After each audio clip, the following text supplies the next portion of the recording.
বন্যা আসার কারণে আমরা পুকুর থেকে মাছগুলো তার প্রাপ্ত বয়স হওয়ার আগেই, প্রাপ্ত ওজন পাওয়ার আগেই আমরা বন্যার কারণে মাছগুলোকে তুলে ফেলতেছি। অন্য অন্যবারের তুলনায় এবারও আমরা আগে আগে মাছ তুলে ফেলতেছি। তো প্রায় অনেক সময় হঠাৎ করে বন্যা আসার কারণে মাছগুলো তোলা হয় না। তো যেহেতু আজকে হালকা হালকা চতুর্দিকে পানি বাড়তেছে, তার কারণে আমরা কিছু সময় পেয়েছি, যতটুকু সময় পেয়েছি তার মধ্যে আমরা পুকুরের মাছগুলোকে তুলে ফেলতেছি। তো টানা আমাদের এখানে টানা 3-4 দিন যাবৎ বৃষ্টি হচ্ছে এবং বন্দে এবং নদীতে পানি প্রচুর পরিমাণে বাড়তেছে। যে পরিমাণে পানি বাড়তেছে এই পরিমাণে যদি পানি বাড়তে থাকে তাহলে হয়তো ঘন্টা কয়েকানের মধ্যে আমাদের পুকুর ডুবাইয়ে ফেলবে। তো ডুবাইয়ে ফেলাইলে মাছগুলো চলে যাবে আউড়ে কিংবা বিলে। তো আমাদের অনেকগুলো ক্ষতি হয়ে যাবে। এই পুকুরে প্রায় 8 থেকে 10 মণ পোনা মাছ, যেটাকে আমরা রেনু বা পোনা বলে থাকি, এগুলো ছাড়া হয়েছে। তো এগুলো মোটামুটি একটা ওজন হওয়াতে কিংবা বড় হওয়ার পরে আমরা এগুলো তুলি। বন্যার কারণে আমরা মাছগুলো ওজন কম হওয়ার আগে, আমরা বড় হওয়ার আগে তুলে ফেলতেছি। তো আপনারা শেষ পর্যন্ত দেখুন যে আমরা কী পরিমাণে মাছ পাই। যদিও 2 দিন আগে কিছু মাছ উত্তোলন করা হয়েছে, তো অবশিষ্ট মাছ যেগুলো আছে আমরা চাইতেছি সেগুলো তুলতে। শুধু বড় মাছ না, বড় মাছের সাথে সাথে কিছু গোড়া মাছও আসে। আর গোড়া মাছগুলো আমরা ছাড়ি না, মূলত পানি থেকে তৈরি হয়। আর যে পোনা মাছগুলো আছে সেগুলো আমরা ছাড়ি। তো এর আগের দিন হয়তো বড় কিছু মাছ উঠেছিলাম। তো আজকে দেখা যায় কী পরিমাণে মাছ আসে।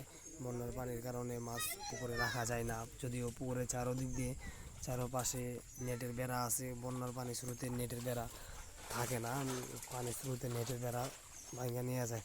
তো আপনারা দেখতে থাকুন লাস্ট পর্যন্ত কী পরিমাণে মাছ আমরা পাই।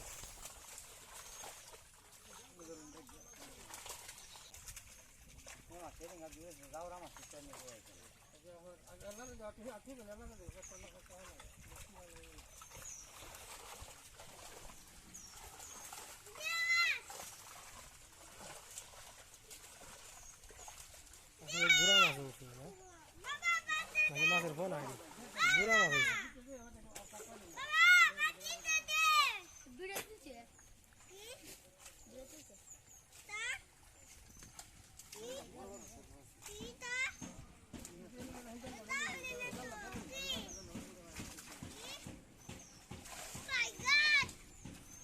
হয় আদনান মাইর দিমু এত কথা কাউকে। বস্তা লাগবো নাকি?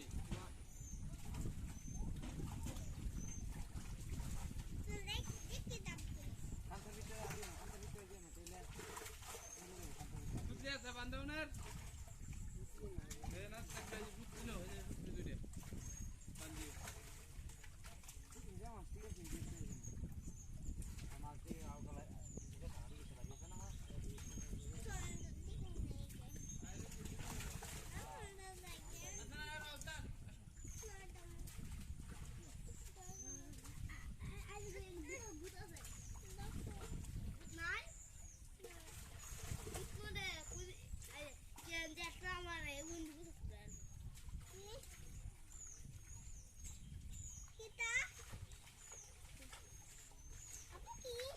গোড়া মাছি কেমন গোড়া মাছি?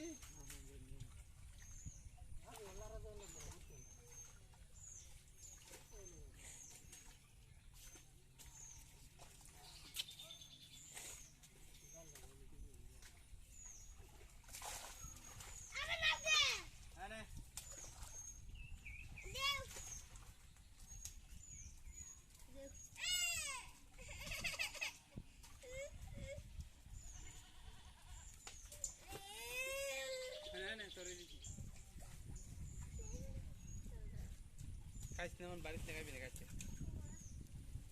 গোড়া মাছের অবস্থা না